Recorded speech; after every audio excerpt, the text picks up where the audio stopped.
तो देखिए बेटा, अभी तक हमने 4 एमसीक्यूज को डिस्कस कर लिया है। अब 5th एमसीक्यू को देखिए। 5th एमसीक्यू क्या है हमारे पास? Each function fx is equal to mod x continuous except at only 1 point, at only 2 point, at only 3 point everywhere। तो हमें ये देखना है कि mod x हमारा किन किन पॉइंट्स पे हमारा कंटिन्यूअस है। ठीक है, तो अगर हम mod x की बात करते हैं तो इसको हम रीराइट कर लेते हैं fx is equal to mod x plus x if x is greater equal 0 minus x if x is less than 0। ठीक है, इसको रीराइट हम ऐसे कर लेंगे और इसको देखेंगे कि ये कहाँ कहाँ हमारा कॉन्टिन्यूअस है। तो अगर मैं इसको थ्योरेटिकल शो करना चाहूँ तो मैं यहाँ पर LHL, RHL और वैल्यू ऑफ द फंक्शन ये फाइंड आउट करूंगा। ठीक है, वैल्यू ऑफ द फंक्शन तो LHL हम कैसे निकालते हैं? Limit h tends to 0 f a plus h। तो यहाँ पर आप लोग a क्या लेके चलेंगे? मेन बात यह है a क्या लेके चलेंगे। तो देखो यहाँ पर जहां पर हमारी ब्रांच डिवाइड हो रही है ना, इस फंक्शन की 2 ब्रांच हो रही है और वो ब्रांच हमारी बन कौन से पॉइंट पे रही है? 0 पर बन रही है दोनों ब्रांच। ठीक है, तो हमें यहाँ पर जो प्रॉब्लम होगी वो केवल और केवल एक ही पॉइंट प्रॉब्लम होगी, किस पर? 0 पर। बाकी के लिए अगर हम देखें x इज ग्रेटर देन 0 है, x इज ग्रेटर देन 0 पर fx is equal to x मिल रहा है। fx is equal to x क्या है? हमारा पोलिनोमियल फंक्शन है और जो पोलिनोमियल फंक्शन होते हैं वो हर जगह पर कैसे होते हैं? कॉन्टिन्यूअस होते हैं। तो ग्रेटर देन 0 पर भी ये पोलिनोमियल फंक्शन मिल रहा है तो कॉन्टिन्यूअस है। x इज लेस देन 0 पर भी हमें क्या मिल रहा है? पोलिनोमियल फंक्शन मिल रहा है, तो वहां पर भी कैसा है? कॉन्टिन्यूअस है। तो जो भी हमें प्रॉब्लम होगी वो कहां पर होगी? 0 पर प्रॉब्लम होगी कि 0 पर ये कैसा है, ये देख ले कि 0 पर हमारा ये कॉन्टिन्यूअस है फंक्शन या नहीं है। तो कभी भी अगर आपको ब्रांच में फंक्शन दे रखा है तो केवल और केवल आप ब्रांच पॉइंट जो हमें दे रखे हैं, जो ब्रांच का पॉइंट होगा जहां पर ब्रांच बन रही है, उसी पॉइंट पर बेटा आप कंटिन्यूटी को चेक कर लेंगे। ठीक है, तो यहाँ पर हम लोग केवल 0 पर इसको चेक करेंगे और देखेंगे कि कॉन्टिन्यूअस है या नहीं। तो यहाँ a इज इक्वल टू हम क्या ले लेंगे? 0 ले लेंगे। तो आपके पास फॉर्मूला होता है ना, limit h tends to 0 f a minus h, है ना। LHL के लिए a माइनस h लगाते हैं, तो limit h tends to 0, a की वैल्यू आपके पास 0 है तो f 0 माइनस h। और यहाँ पर LHL कौन सी ब्रांच पे निकालेंगे? जहां पर हमारा x लेस देन 0 है ना, x इज लेस देन 0 है ना, वहां पर आप LHL निकालेंगे। और जहां पर x ग्रेटर देन 0 है वहां पर आप क्या निकालेंगे? RHL निकालेंगे। तो यहाँ पर बेटा LHL निकालेंगे आप, limit h tends to 0, value put कर दीजिए, माइनस x के प्लेस पर कितना लगाना है? माइनस तो ये पहले से ही है, x के प्लेस पर लगाना है आपको 0 माइनस h। और इसको सॉल्व करेंगे बेटा, h टेंड्स टू 0 लगाएंगे तो 0 हो जाएगा। सिमिलरली आप RHL निकालेंगे, limit h tends to 0 f a plus h, limit h tends to 0, a की वैल्यू आपके पास 0 है तो 0 प्लस h, और किस ब्रांच पर? फर्स्ट ब्रांच पर RHL निकलेगा जहां पर x हमारा ग्रेटर देन 0 है। ठीक है, वहां पर आप RHL निकाल देंगे, तो लिमिट h टेंड्स टू 0 और ये हो जाएगा 0 प्लस h, और h टेंड्स टू 0 लगाने पर ये भी 0। और f0 निकालेंगे, f0 निकालेंगे तो यहाँ पर क्या करेंगे? इक्वल टू 0 देखो इस ब्रांच में लगा हुआ है, x is greater equal to 0, यहाँ पर इस ब्रांच में इक्वल टू 0 लगा हुआ है, तो x इक्वल टू 0 आप इसी ब्रांच में लगाएंगे। ठीक है, x इक्वल टू 0 यहाँ पर लगाएंगे जहां पर इक्वल लगा हुआ है, तो f0 भी हमारा 0 आ जाएगा। तो देख रहे हैं आप लोग, RHL is equal to LHL is equal to value of the function, therefore fx is equal to mod x is continuous everywhere, ये हर जगह कंटीन्यूअस होगा। तो ऑप्शन कौन सा करेक्ट हो गया? डी। अगर मैं इसको ग्राफ से अगर देखूं तो ग्राफ इसका किस टाइप से जाता है? ग्राफ से भी आप इसको शो कर सकते हैं। इसका ग्राफ जो होता है बेटा वो इस टाइप से जाता है ना, इसका ग्राफ जो होता है mod x का वो इस टाइप से जाता है। तो आप ग्राफ से भी देख लीजिएगा कि कहीं पर भी ब्रेक नहीं हो रहा है, किसी भी पॉइंट पे ब्रेक नहीं हो रहा है, तो ये फंक्शन हमारा हर जगह कैसा हो जाएगा? कंटीन्यूअस हो जाएगा। ठीक है, तो ये था हमारा क्वेश्चन नंबर 5। अब हम देख लेते हैं बेटा 6th क्वेश्चन को। 6th क्वेश्चन में क्या है?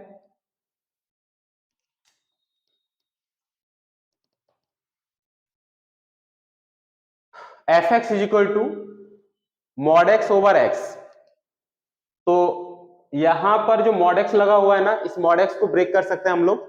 mod x को ब्रेक करेंगे, कैसे करेंगे? x is greater than 0, x is less than 0, है ना। x इज ग्रेटर देन 0 पर x इज ग्रेटर देन 0 ले रहे हो तो ये हमारा mod x से बाहर केवल x लिखा जाएगा, तो x और अपॉन में कितना है? अपॉन में x ही है, तो x से x कैंसिल हो जाएगा, this is equal to 1। x is less than 0 की बात करेंगे तो ये mod x से बाहर हमारा माइनस का x आएगा ना, minus x upon x, this is equal to -1, और x इक्वल टू 0 पर आपके पास कितना दे रखा है? 1 दे रखा है। तो हमें चेक करना है कि फंक्शन कंटीन्यूअस है या नहीं, है ना। डिसकंटिन्यूटी के पॉइंट हमें फाइंड आउट करने कि डिसकंटिन्यूअस ये फंक्शन हमारा कहां पर होगा। तो बच्चों x इज ग्रेटर देन 0 पर देखिए, x इज ग्रेटर देन 0 अगर आप वैल्यू लेते हैं तो fx इज इक्वल टू 1 आएगा, है ना। fx इज इक्वल टू 1 जो कि हमारा कांस्टेंट पोलिनोमियल फंक्शन है। कांस्टेंट पोलिनोमियल फंक्शन, जो भी पोलिनोमियल फंक्शन होगा ना वो हर जगह कॉन्टिन्यूअस होता है। तो x इज ग्रेटर देन 0 पर मुझे पोलिनोमियल फंक्शन मिल रहा है, तो definitely x is greater than 0 पर ये फंक्शन कैसा होगा, कॉन्टिन्यूअस होगा। x इज लेस देन 0 पर fx इज इक्वल टू -1 मिलेगा, यहां पर भी कैसा होगा, कॉन्टिन्यूअस होगा।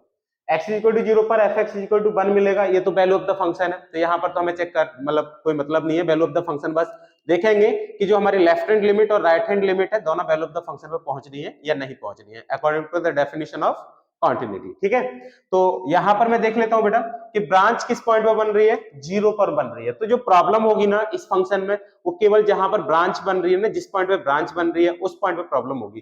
तो केवल आप ब्रांच जहां बन रही है उसी पॉइंट पर इसकी कॉन्टिन्यूटी को डिस्कस कर लीजिएगा। ठीक है, तो a इज इक्वल टू आपको 0 दे रखा है, आप LHL फाइंड आउट करेंगे, RHL फाइंड आउट करेंगे और value of the function find out करेंगे। तो value of the function already given है 1 है, x इक्वल टू 0 पर वैल्यू ऑफ द फंक्शन आपको कितना गिवन है, 1। ठीक है, LHL निकालिए, तो limit h tends to 0 f 0 minus h।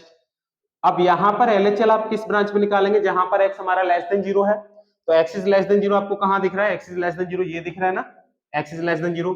तो यहां पर बेटा आप देखिए x के प्लेस पर 0 माइनस h लगाना है, बट यहां पर कहीं x नहीं है, ये सॉल्व होके -1 आ गया, कितना आ गया, -1। तो डायरेक्टली आप यहां पर -1 लगा देंगे, यहाँ h भी नहीं है, तो आपके पास जो लेफ्ट हैंड लिमिट है वो आपके पास -1 आ गई। अब आप RHL को निकालेंगे, तो limit h tends to 0 f 0 plus h, limit h tends to 0 0 plus h। तो कहां पर निकालेंगे आप RHL, जहां पर x हमारा ग्रेटर देन 0 है, x इज ग्रेटर देन 0 आपको यहां दिख रहा है, तो इस पॉइंट पर आप RHL निकालेंगे, तो ये हमारे पास 1 है, दैट इज RHL 1 आ जाएगा। और वैल्यू ऑफ द फंक्शन हमें कितना दिख रहा है, 1 दिख रहा है। यहां पर आप देख रहे हैं RHL is not equal to LHL, है ना, क्योंकि LHL आ रहा है -1 और RHL आ रहा है +1, तो ये फंक्शन हमारा कॉन्टिन्यूअस नहीं होगा। कहां पर नहीं होगा, 0 पर। ये फंक्शन हमारा कहां पर कॉन्टिन्यूअस नहीं है, 0 पर कॉन्टिन्यूअस नहीं है। तो यहां पर पूछ रहा है कि डिसकंटिन्यूटी के पॉइंट हमारे कहां पर होंगे, तो डिसकंटिन्यूटी हमारी जो होगी बेटा वो कहां पर होगी, 0 पर होगी। ठीक है, तो डिसकंटिन्यूटी कहां पर होगी, 0 पर। तो ऐसे इस क्वेश्चन को सॉल्व करेंगे। अब देख लेते हैं हम लोग 7th क्वेश्चन को, कि 7th क्वेश्चन को हम लोग कैसे सॉल्व करेंगे। देखो बच्चों 7th क्वेश्चन,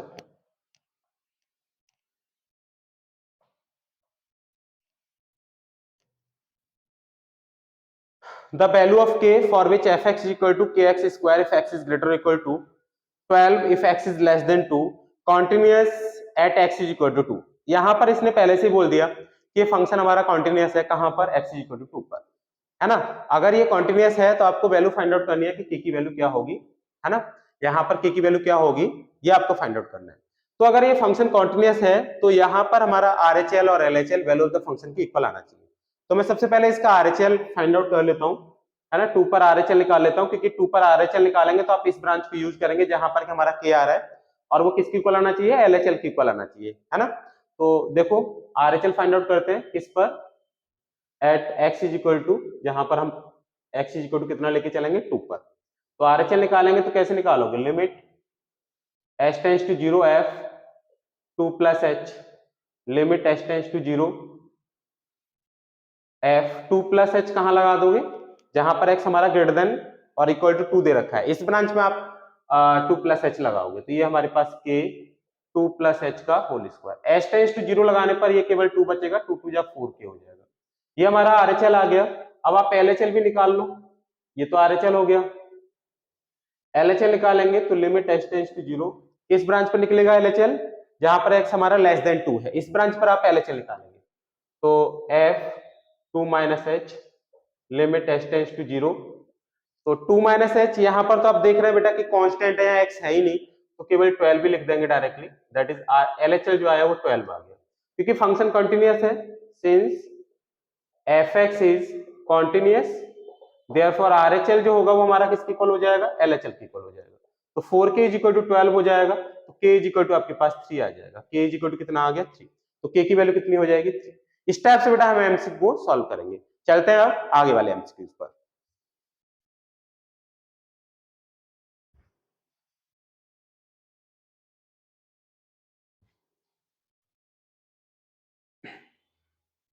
तो यहां पर हम देख लेते हैं क्वेश्चन नंबर 8 को। क्वेश्चन नंबर 8 में लिखा है y is equal to sine inverse 1 upon root 1 plus x square, then dy by dx at x is equal to 0। तो dy बाई dx की वैल्यू एट x इक्वल टू 0 पर क्या होगी, ये हमको फाइंड आउट करना है। तो सिंपल आपको क्या करना है, इसका डेरिवेटिव फाइंड आउट कर लेना है। तो इसका डेरिवेटिव कितना आ जाएगा, dy by dx is equal to 1 upon root 1 minus x square, x के प्लेस पर कितना है, ये पूरी वैल्यू हमारी एक्स के प्लेस पर है, तो इसका होल स्क्वायर करेंगे तो 1 ओवर 1 प्लस एक्स स्क्वायर, ठीक है ना, ये रूट में है, इसका होल स्क्वायर करेंगे तो रूट हट जाएगा। और फिर हम क्या करेंगे, इसका डेरिवेटिव कर लेंगे, चेन रूल लगा रहे हैं तो इसका भी डेरिवेटिव करेंगे और उसका क्या करेंगे, इसमें मल्टीप्लाई कर लेंगे, जो हमारा डेरिवेटिव ये निकल के आया है, ठीक है। तो इसका डेरिवेटिव कितना आ जाएगा, देखो इसका डेरिवेटिव मैं अलग से निकाल देता हूं। एक्चुअल में दे क्या रखा है, 1 प्लस एक्स स्क्वायर की पावर 1 अपॉन 2 ये दे रखा है, इसको ऊपर लेके जाएंगे तो 1 प्लस एक्स स्क्वायर की पावर कितना हो जाएगा, माइनस 1 अपॉन 2, ठीक है। और इसका डेरिवेटिव हम निकालें, सपोज u है, तो du dx अगर मैं निकालूं तो माइनस 1 अपॉन 2 हमारा आगे आ जाएगा 1 प्लस एक्स स्क्वायर की पावर माइनस 1 अपॉन 2 माइनस 1, और फिर जो अंदर दे रखा है इसका भी डेरिवेटिव करना है, तो इसका डेरिवेटिव कितना हो जाएगा, माइनस का 2x, ये हमारे पास बन के आ गया।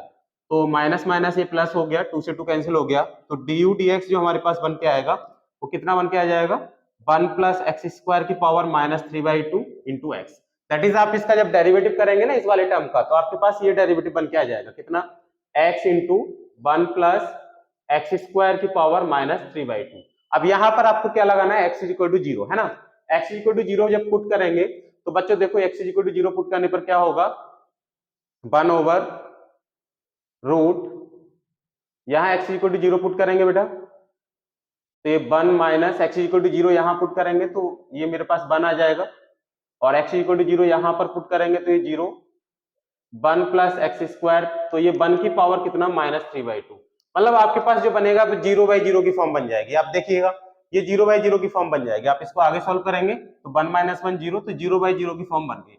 तो यहाँ पर इसका डेरिवेटिव x इक्वल टू 0 पर जब आप निकाल रहे हैं तो इनमें से कोई सा भी आपके पास डेरिवेटिव की फॉर्म में नहीं आ रहा है, तो इसका आंसर हमारे पास कितना आ जाएगा, नन ऑफ दीज। इसका आंसर क्या हो जाएगा, नन ऑफ दीज हो जाएगा। क्लियर है, इसका आंसर बच्चों नन ऑफ दीज हो जाएगा। ठीक, चलिए बेटा अब आपके पास नेक्स्ट क्वेश्चन पे चलते हैं।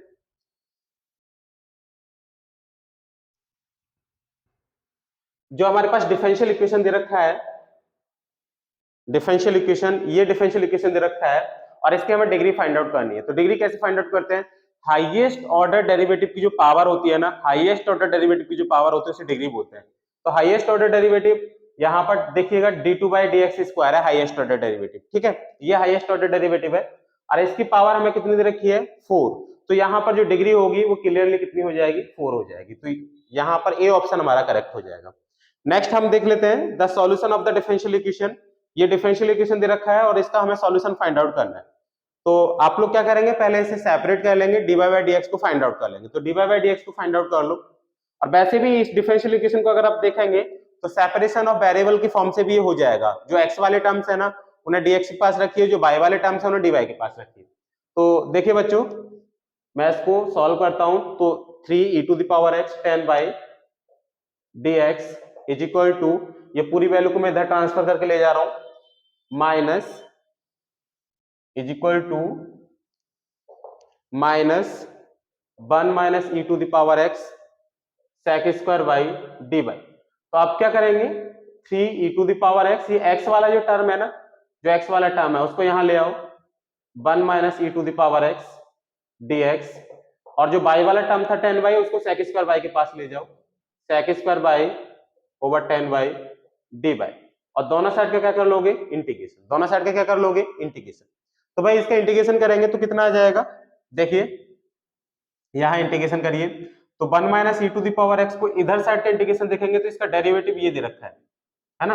तो आप यहां 1 minus e to the power x को आप टी या यू कुछ भी सपोज कर लें, सपोज यू है तो minus e to the power x, e to the power x dx इसकी इक्वल हो जाएगा du के इक्वल हो जाएगा, ठीक है। माइनस को भी आप इधर ट्रांसफर कर लीजिएगा, तो e to the power x dx हमारा du के इक्वल हो गया, माइनस du के। तो ऊपर जो हमारे पास टर्म दे रखा है 3 e to the power x, तो e to the power x dx, ये दोनों टर्म मिला के कितना हो गया, माइनस du। तो 3 माइनस du अपॉन नीचे t था, तो ये मेरे पास log t हो जाएगा, सिंपल 1 अपॉन t नहीं u। आपने 1 minus e to the power x को u माना है ना, 1 minus e to the power x हमारा u के इक्वल है, तो 1 अपॉन u कितना हो जाएगा, log u हो जाएगा, log u। और u की वैल्यू कितनी मानी थी, 1 minus e to the power x, तो ये 1 minus e to the power x as it is आ जाएगा, ठीक है। ये वाले टर्म का हमारा क्या आ गया, इंटीग्रेशन। अब इसको देख लो, इसका डेरिवेटिव ऊपर दे रखा है, इसका डेरिवेटिव ऊपर दे रखा है ना, 10y का डेरिवेटिव sec स्क्वायर y होता है, तो इसका इंटीग्रेशन कितना हो जाएगा, log is equal to minus log 10y, ठीक है। और यहाँ पर जो अब आपको c लेना है ना, जो कांस्टेंट हम आप लेंगे इंटीग्रेट करने के बाद, तो वो भी log की फॉर्म में लीजिएगा, क्योंकि दोनों टर्म log में है, तो इसे भी आप log की फॉर्म में लेंगे तो हमें सॉल्व करने में थोड़ा सा आसानी होगी। तो यहाँ बच्चों माइनस यहाँ भी आ रहा है, माइनस यहाँ भी आ रहा है, माइनस से पूरे में मल्टीप्लाई कर लो, तो माइनस से मल्टीप्लाई कर लेंगे, है ना, तो माइनस हमारा क्या होगा, कैंसिल हो जाएगा, और ये वाला टर्म हमारा माइनस का हो जाएगा, ठीक है। तो ये 3 जो है ये मल्टीप्लाई में 3 log 1 minus e to the power x, तो m log n जो होता है वो किसके इक्वल हो जाता है, log n to the power m के इक्वल हो जाता है ना। ये प्रॉपर्टी है कि अगर m log n दे रखा है तो m को क्या लगा, n की पावर में लगा देंगे, तो ये मेरे पास log 1 minus e to the power x की पावर 3, और यहां पर आप सॉल्व करेंगे तो ये कितना हो जाएगा, बेटा ये कांस्टेंट टर्म है तो माइनस log से लिखूं या फिर इसको नेक्स्ट प्लस log से लिख लूं, कोई इसका फर्क तो पड़ेगा नहीं, तो आप इसको और सॉल्व कर लीजिएगा, तो log कितना आ जाएगा, 10 बाई अपॉन में c, 10 बाई अपॉन में c, तो यहां से log एंटी लॉग लेंगे, एंटी लॉग लेने पर हमारा log यहां से कट जाएगा, तो 1 minus e to the power x का whole cube is equal to c जो होगा वो इधर आ जाएगा इज इक्वल टू 10 बाई, तो ऑप्शन देख लेंगे इसमें से कौन सा करेक्ट है, 1 minus e to the power x का होल क्यूब, ये पहला ऑप्शन, ठीक है, 10 by is equal to c into 1 minus e to the power x whole power 3, पहला ऑप्शन करेक्ट हो गया। तो इस टाइप से बेटा हम इन एमसीक्यू को सॉल्व करेंगे। अब आगे देखते हैं कि आगे के एमसीक्यू को कैसे करना है। देखिए बच्चों,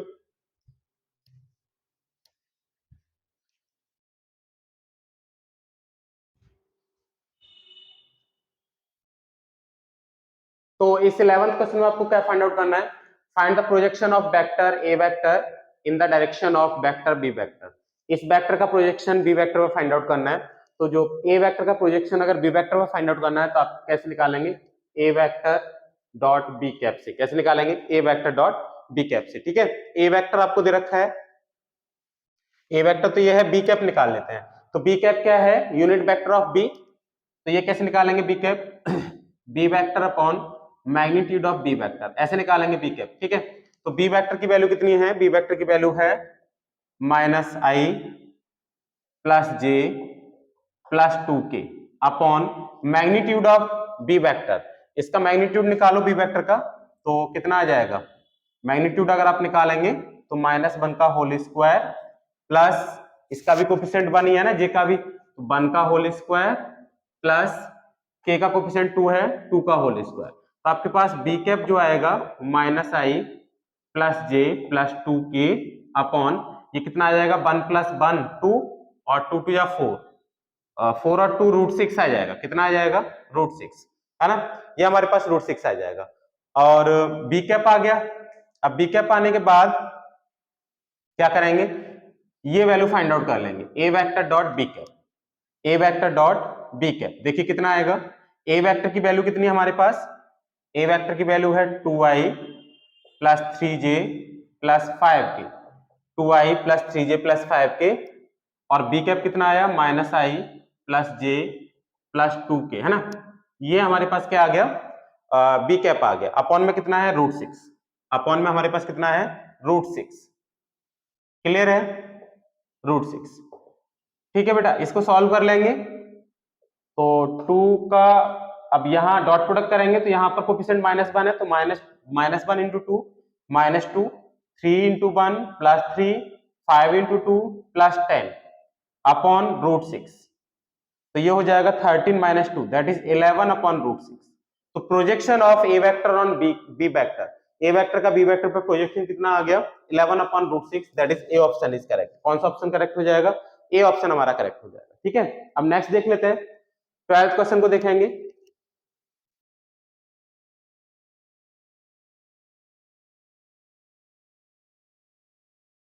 यहां पर मैं एक और बात बता दूं कि जब आपको ए वेक्टर का बी वेक्टर पर प्रोजेक्शन निकालना है, ए वेक्टर का बी वेक्टर पर प्रोजेक्शन निकालना है, तो आप कैसे निकाल रहे हो, ए वेक्टर डॉट बी कैप से। अगर आपको बी वेक्टर का ए वेक्टर पर निकालना होता तो आप निकालते B vector dot A cap से, आप लोग याद रखना, ठीक है, लर्न कर लेना तो फास्ट हो जाएगा क्वेश्चन। अब यहाँ पर हमें एरिया ऑफ पैरेललोग्राम निकालना है और उसके डायगोनल्स आपको गिवन है, d1 इतना है और d2 इतना है, तो बेटा एरिया ऑफ पैरेललोग्राम कैसे निकालते हैं, 1/2 और क्रॉस प्रोडक्ट ऑफ डायगोनल्स, है ना।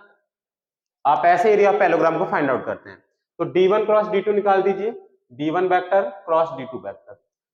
तो d1 vector cross d2 vector i j k या एज इट इज, i का कोफिशिएंट यहाँ पर 3 है, j का कोफिशिएंट 2 है और k का कोफिशिएंट यहाँ पर कितना है -1।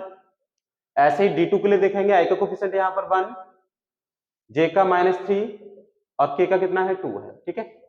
अब इसका डिटरमिनेंट फाइंड आउट करेंगे तो डिटरमिनेंट कितना आ जाएगा, i कैप 2 2 जा 4 -3 minus j cap minus j cap minus ये कितना आ जाएगा 6 plus 1 plus k cap -9 minus का 2। तो 4 - 3 कितना हो जाएगा, 4 - 3 1 और 6 प्लस 1 7 और ये माइनस का 11 की। तो d1 क्रॉस d2 इतना आ गया और एरिया आपको इस तरीके से निकालना होता है। तो 1/2 मैग्नीट्यूड, इसका बेटा मैग्नीट्यूड ले लो, मैग्नीट्यूड आ जाएगा 1। ये लिखा है ना d1 क्रॉस d2 का मैग्नीट्यूड, ये मैग्नीट्यूड का साइन है। तो d1 क्रॉस d2 का मैग्नीट्यूड ले लीजिएगा, देखिएगा कितना आ रहा है 1 और ये आ गया 49 और ये 121। तो इसको सॉल्व कर लीजिए, सॉल्व करने पर आपके पास कितना मिलेगा, ये आ जाएगा 1/2 और बेटा ये 1 9 10 11 कैरी 1 ये 3 और 4 7 171 1/2 रूट 171 ये हमारे पास बन के आ रहा है। तो इनमें से कौन सा ऑप्शन करेक्ट होगा, मेरे हिसाब से तो कोई ऑप्शन नहीं दिख रहा है इसमें, है ना, कोई ऑप्शन नहीं दिख रहा है। एक और बार चेक कर ले रहे हैं, एक और बार रीचेक कर ले रहे हैं, ठीक है। d1 3 2 -1 और d2 कितना है 1 -3 2 और d1 क्रॉस d2 निकालेंगे तो i कैप 2 2 या 4 -3 -j 2 3 या 6 प्लस 1 प्लस k -9 2 1 या 2 11 आ जाएगा। तो ये आ जाएगा i और माइनस का 7j माइनस का 11k। अब इसका मैग्नीट्यूड निकालेंगे तो आपके पास कितना आएगा, मैग्नीट्यूड 1 49 121 9 और 1 10 1 11 कैरी 1 3 3 4 3 और 4 7 171। बेटा इसमें से कोई ऑप्शन नहीं है तो हमारा आंसर इसका ये निकलेगा, ठीक है, इतना स्क्वायर यूनिट, ये इतने स्क्वायर यूनिट निकलेगा। तो आप ध्यान रखिएगा, ठीक है ना। तो यहाँ पर करेक्शन कर लीजिएगा, किसी एक ऑप्शन को ये बना लीजिएगा, 1/2 रूट 171 इसका ऑप्शन आंसर होगा। तो ये क्लियर हो गया होगा कि एरिया ऑफ पैरेललोग्राम आपको कैसे निकालना है, डायगोनल अगर आपको गिवन है तो, ठीक है। अब हमें निकालना है 13th क्वेश्चन को, देखिएगा यहाँ पर आपको क्या निकालना है, एंगल निकालना है टू लाइंस के बीच का। देखिए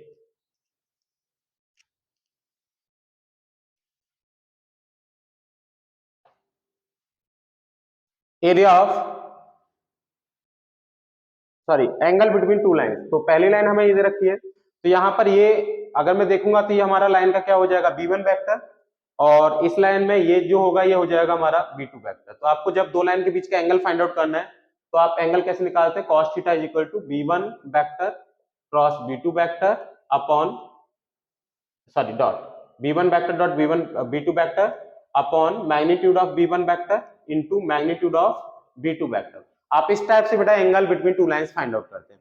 तो b1 वेक्टर की वैल्यू आपको गिवन है, b1 वेक्टर कितना है cos theta is equal to b1 vector है 3i 2j 6k और b2 वेक्टर कितना आ रहा है, b2 वेक्टर है आपके पास i 2j प्लस 2k, है ना, ये b2 वेक्टर है। मैग्नीट्यूड निकाल दीजिएगा, मैग्नीट्यूड ऑफ b1 वेक्टर भाई इसका वेक्टर का मैग्नीट्यूड कितना आएगा 9। यहाँ बेटा अगर नहीं दिख रहा होगा तो मैं थोड़ा सा इसे 1 मिनट रुकिएगा ना, साइड में लिख देता हूं, हो सकता है कि उधर तक ना दिख रहा हो।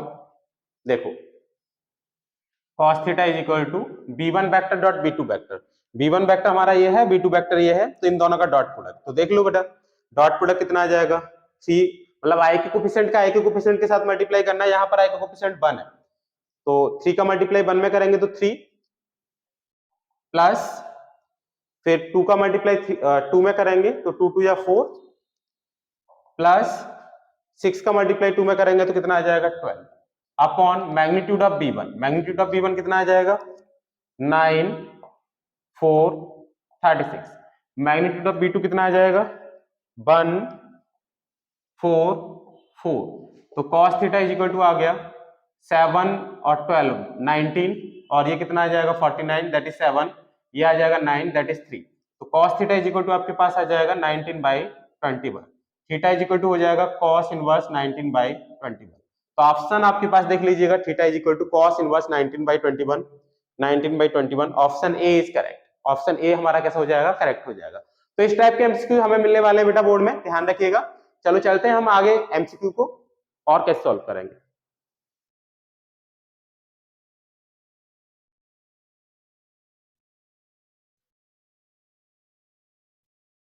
अब हम देखते हैं नेक्स्ट जो हमारे पास एमसीक्यू है, ये देखेंगे बेटा, ये हमारा किससे है, एलपीपी से है।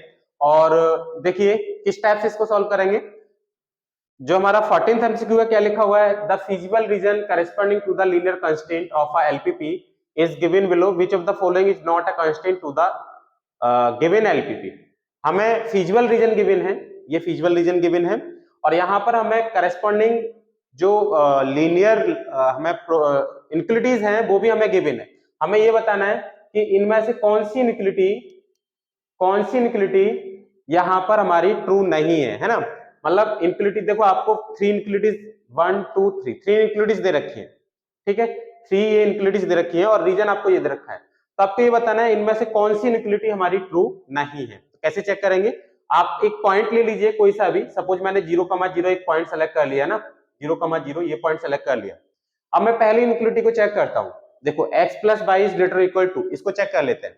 तो यहां पर मैंने 0,0 लगाया, तो 0,0 लगाने पर ये आपका क्या आ जाएगा, ये 0 + 0 इज ग्रेटर देन 2, यानी 0 इज ग्रेटर देन 2 आ जाएगा, 0 इज ग्रेटर देन 2। और ये इम्पॉसिबल है, ऐसा हो नहीं सकता कि 0 ग्रेटर देन 2 आ जाए।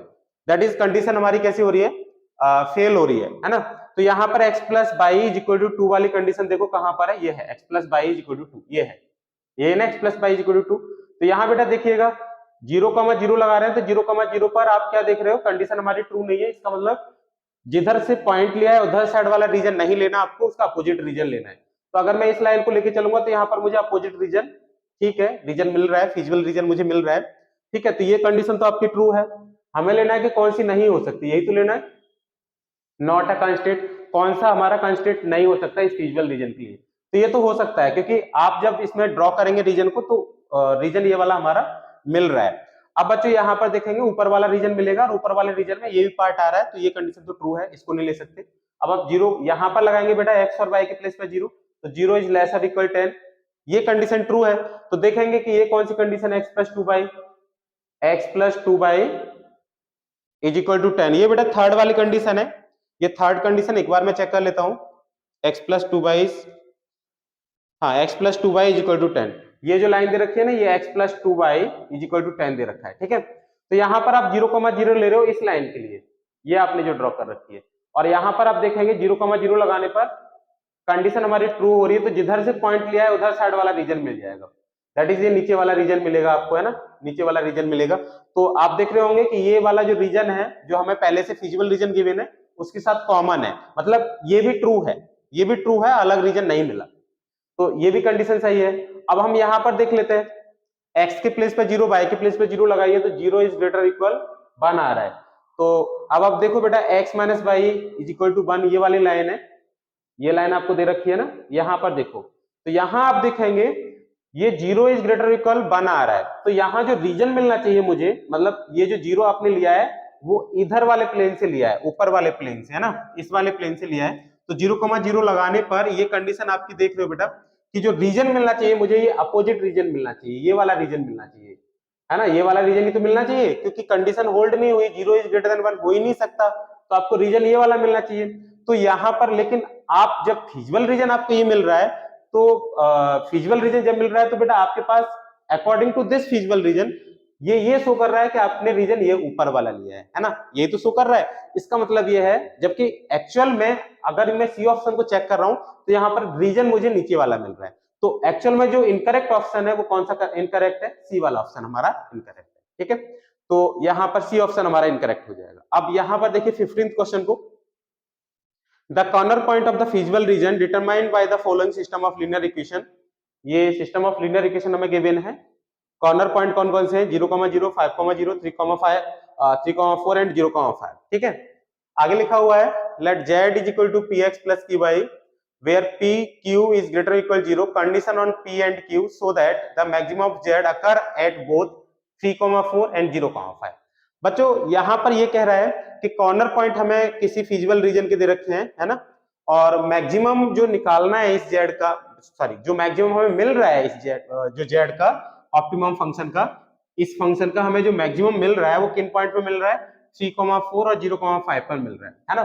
तो जब दोनों पे मिल रहा है तो आप क्या करेंगे, ये जो हमारे पास दे रखा है ऑप्टिमम फंक्शन, यहाँ पर x के प्लेस पर 3 और y के प्लेस पर 4 लगाएंगे, तब भी मैक्सिमम वैल्यू मिलेगी, और उतनी ही वैल्यू अगर x के प्लेस पर 0 और y के प्लेस पर 5 लगाएंगे तब मिलेगी। तो आप क्या करेंगे, आप यहाँ पर बेटा x के प्लेस पर 3 लगा दो और y के प्लेस पर 4 लगा दो, ठीक है, y के प्लेस पर क्या लगा दोगे 4, तो ये मैक्सिमम वैल्यू मिल गई हमें।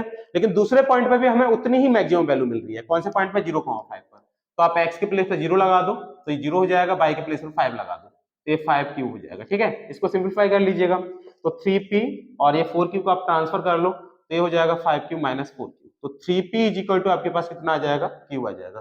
तो देख लीजिएगा 3p is equal to Q कहां दिख रहा है, q is equal to 3p, q is equal to 3p, B option is correct. तो इसका कौन सा ऑप्शन करेक्ट हो जाएगा, बी ऑप्शन करेक्ट हो जाएगा, ठीक है। देखते हैं हम आगे और एमसीक्यू को कैसे सॉल्व करेंगे।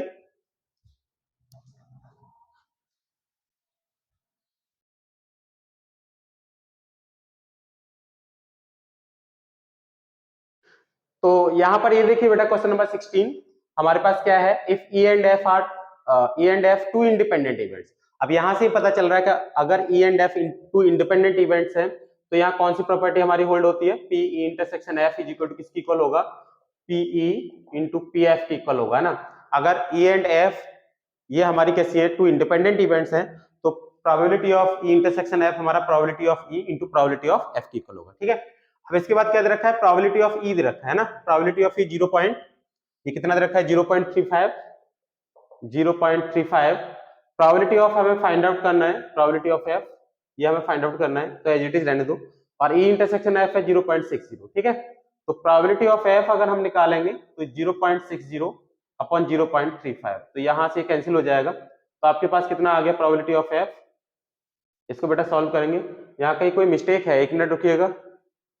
Probability of E and F two independent events, क्योंकि यहाँ प्रोबेबिलिटी ग्रेटर देन बन जाएगा ना, तो यहाँ पर बेटा कहीं मिस्टेक है, 1 मिनट चेक कर लेते हैं। प्रोबेबिलिटी ऑफ ई, ये बेटा यहाँ पर ये मिस्टेक है, इंटरसेक्शन नहीं है, यूनियन है, मैं गलत लिख रहा हूँ यहाँ पर, है ना, ये मैंने यूनियन ही लगाया है लेकिन गलत कर रहे थे, ठीक है। तो हमें ये निकालना पड़ेगा कि ई इंटरसेक्शन एफ है कितना, तो यहाँ से मैं अभी इसको रफ कर ले रहा हूँ, 1 मिनट देखो बच्चों। देखिए अब यहाँ पर हमें अगर दो इंडिपेंडेंट इवेंट है तो probability of E intersection F probability of E into probability of F की इक्वल होगा।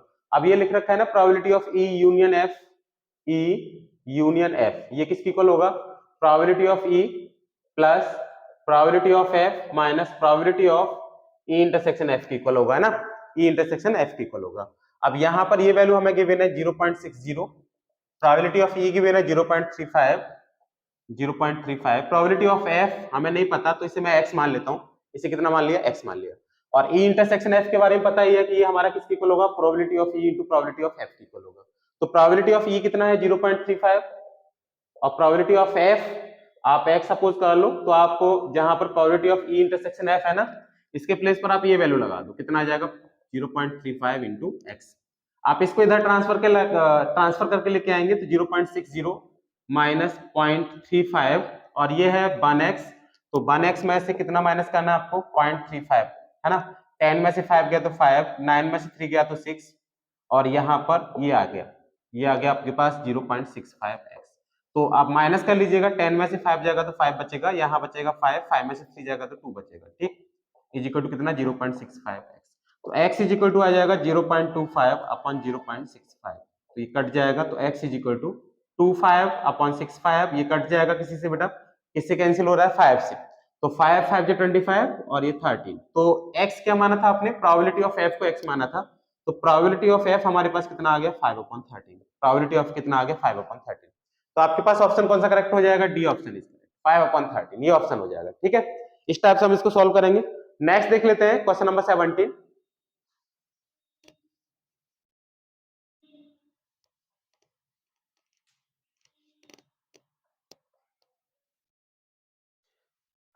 क्वेश्चन नंबर 17 क्या है?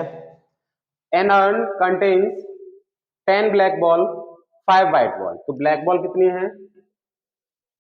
ब्लैक बॉल्स हैं आपके पास 10 और व्हाइट बॉल्स कितनी है? 5, है ना? व्हाइट बॉल्स ये आपके पास 5 है।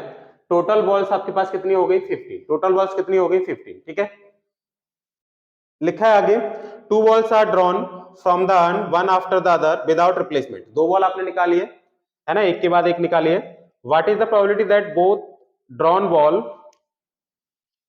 Balls are black? दोनों ही ब्लैक बॉल है, इसकी क्या प्रोबेबिलिटी होगी? मतलब पहली बॉल निकाली वो भी ब्लैक है और सेकंड बॉल निकाली वो भी कैसी है? ब्लैक है। ठीक है, दूसरी बॉल भी ब्लैक है।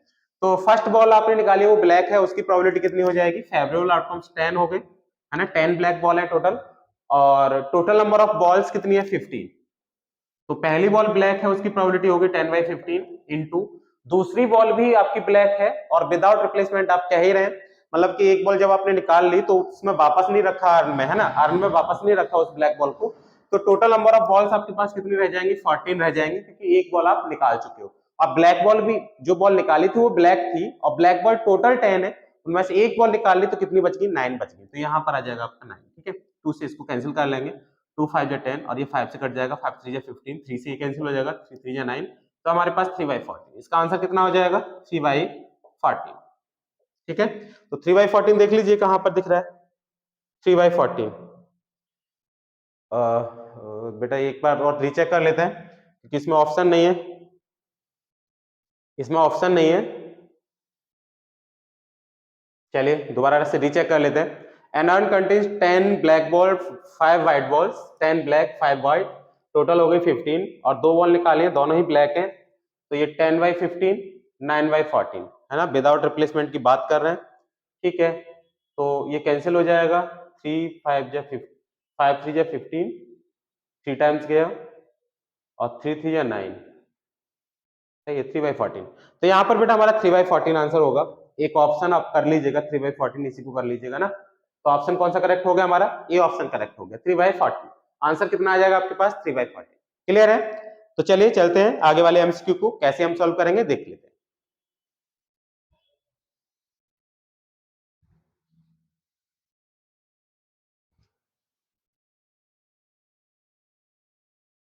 तो हमारे पास ये 18th क्वेश्चन गिवन है।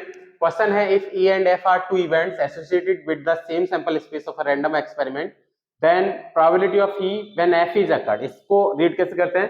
Probability of E when F is occurred, मतलब एफ ऑलरेडी अकर्ड इवेंट है, तब प्रोबेबिलिटी ऑफ ई क्या होगा? तो इसके लिए हमारे पास ये एक फॉर्मूला है, याद रखेंगे, probability of E intersection F upon probability of F, ये डायरेक्टली हमारा फॉर्मूला हो जाएगा, और probability of F is not equal to 0 होता है यहाँ पर। ठीक है, तो हमारे पास ऑप्शन कौन सा करेक्ट हो जाएगा? ई ही करेक्ट हो जाएगा। ठीक है, अब ये 18 तो हमारे पास एमसीक्यू आने वाले हैं, उसके बाद दो हमारे पास क्या आने वाले हैं? Assertion reason.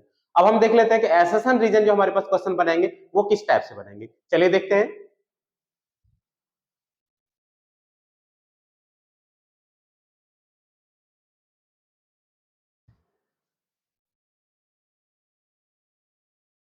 तो बच्चों जो एसेशन रीजन बनेगा वो इस टाइप से कुछ बन सकता है, एक बार देखिएगा। तो मैंने अभी आपको बताया सेक्शन ए जो होगा वो एमसीक्यू बेस्ड होगा पूरा, और वहां पर ईच क्वेश्चन हमारा 1 मार्क का होगा, जहां पर 18 एमसीक्यूज होंगे आपके पास और 2 एसेशन एंड रीजन, है ना? ये 2 हमारे पास एसेशन रीजन क्वेश्चन होंगे। तो यहाँ पर एसेशन रीजन किस टाइप से होगा वो एक बार देख लीजिएगा।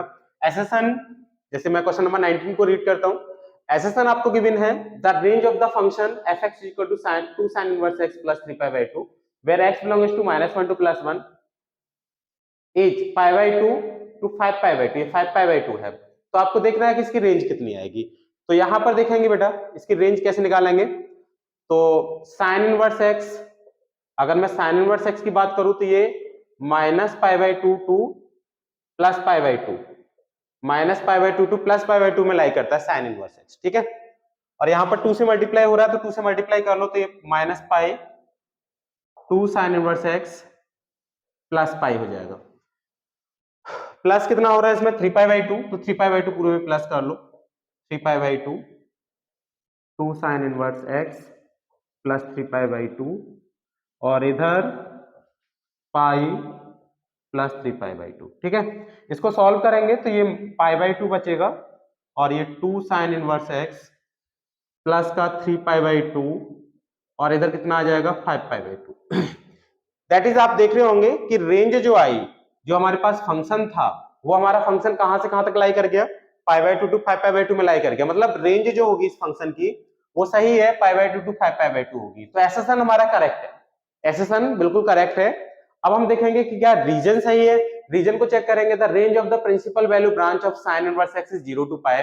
प्रिंसिपल वैल्यू ब्रांच की जो रेंज होती है वो हमारी -π/2 टू +π/2 होती है साइन इनवर्स एक्स की, और यहाँ पर 0 टू पाई कह रहा है। तो रीजन हमारा रॉन्ग है और एसेसन हमारा करेक्ट है। ठीक है, रीजन हमारा कैसा है, रॉन्ग है। रीजन हमारा जो होती है ना रेंज साइन इनवर्स एक्स की -π/2 +π/2 होती है, ना कि 0 टू पाई। तो रीजन यहाँ पर बेटा हमारा जो है वो इनकरेक्ट है, और जो हमारा एसेसन है वो हमारा कैसा है, करेक्ट है। अब हम देखेंगे 20th क्वेश्चन को। देखिए बच्चों,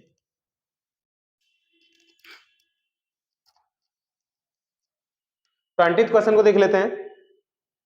equation of line passing through 2 points. तो 2 पॉइंट से पास होने वाले लाइन की इक्वेशन हम लोग कैसे निकालते हैं, उसको निकालने के लिए हमारे पास फॉर्मूला होता है x - x1 upon x2 - x1 y - y1 upon y2 - y1 और ये z - z1 upon z2 - z1। ये बेटा हमारे पास फॉर्मूला होता है। तो यहाँ पर अगर मैं रीजन की बात करूं, equation of line which is passes through 2 points, तो यहाँ पर यही दे रखा है, तो इसका मतलब इसका रीजन करेक्ट है। पहले से पता चल गया कि रीजन करेक्ट है। अब हम देख लेते हैं कि रीजन तो करेक्ट है, क्या एसेसन भी सही है। एसेसन को चेक करेंगे, तो ये हो गया x1, ये y1, ये z1 और ये आपका x2, ये y2 और ये z2। तो इक्वेशन ऑफ लाइन निकालेंगे तो x - x1, x1 है 1 अपॉन x2 - x1, 3 - 1 2 हो जाएगा, y - y1 upon y2 - y1 that is -1 - 2 -3 हो जाएगा, और z - z1, z1 है 3 और z2 - z1 करेंगे तो 0 हो जाएगा। ठीक है, तो आप देखिएगा कि यहाँ पर इक्वेशन ऑफ लाइन यही आ रही है। इक्वेशन ऑफ लाइन x ये आ रहा है x - 3 upon 2 y + 1 upon 3 z - 3 upon 2। मतलब यहाँ पर या तो इक्वेशन ऑफ लाइन ये होगी, या फिर इस आप यहाँ पर x1 y1 आप इनको भी सपोज कर सकते हैं, ये भी आपके x1 y1 हो सकते हैं ना, ये x1 y1 z1 और ये कितना x2 y2 z2। ऐसा तो उन्होंने नहीं लिखा कि ये पॉइंट ए है ये पॉइंट बी है, ए बी की इक्वेशन निकालो, ऐसा कुछ भी मेंशन नहीं है। तो आप x1 y1 z1 इनको भी मान सकते हैं और x1 y1 z1 इसको भी मान सकते हैं। तो या तो इक्वेशन ऑफ लाइन ये होगी आपके पास, या फिर दूसरी क्या हो सकती है, x - x1, x1 हमारे पास 3 है अपॉन x2 - x1, तो 1 - 3 कितना हो जाएगा -2। ठीक है, y - y1 तो y + 1 upon y2 - y1 that is ये भी हमारे पास 3 हो जाएगा। ठीक है, y2 - y1। तो अब निकालेंगे z - z1, तो z -3 और z2 - z1 ये 0 हो जाएगा। तो यहाँ पर आप देखेंगे ये हमारा +2 है, ये 3 है, ये 0 है, और ये यहाँ -2 आ रहा है। 1 - 3 करोगे तो यहाँ पर कितना आ रहा है हमारे पास -2 आ रहा है। दैट इज एक माइनस की मिस्टेक से ही ये हमारा जो एसेसन है ये रॉन्ग हो गया बेटा, क्योंकि ना तो ये बन के आया है हमारा और ना ही ये वाला करेक्ट बन के आया है, क्योंकि यहाँ पर x - 3 अपॉन -2 दे रखा है, जब सॉरी +2 दे रखा है, जबकि हमारा जो निकल के आया है इक्वेशन ऑफ लाइन में यहाँ पर -2 निकल के आया है। तो इस वजह से हमारा जो एसेसन है वो तो इनकरेक्ट है, एसेसन हमारा इनकरेक्ट है, जबकि रीजन हमारा क्या है, करेक्ट है। तो रीजन यहाँ पर करेक्ट है, एसेसन हमारा इनकरेक्ट है। तो इस टाइप से बेटा हमारे एमसीक्यू बेस्ड जो क्वेश्चंस बनाएंगे बोर्ड में वो इसी टाइप से बनाएंगे। आई होप आपको अच्छा लगा होगा। अगर आपको अच्छा लग रहा है बेटा तो हमारे चैनल को सब्सक्राइब जरूर कर लें, और अब जो सेकंड पार्ट है वो हम नेक्स्ट वीडियो में बेटा अपलोड करेंगे। ठीक है, चलिए मिलते हैं फिर नेक्स्ट वीडियो।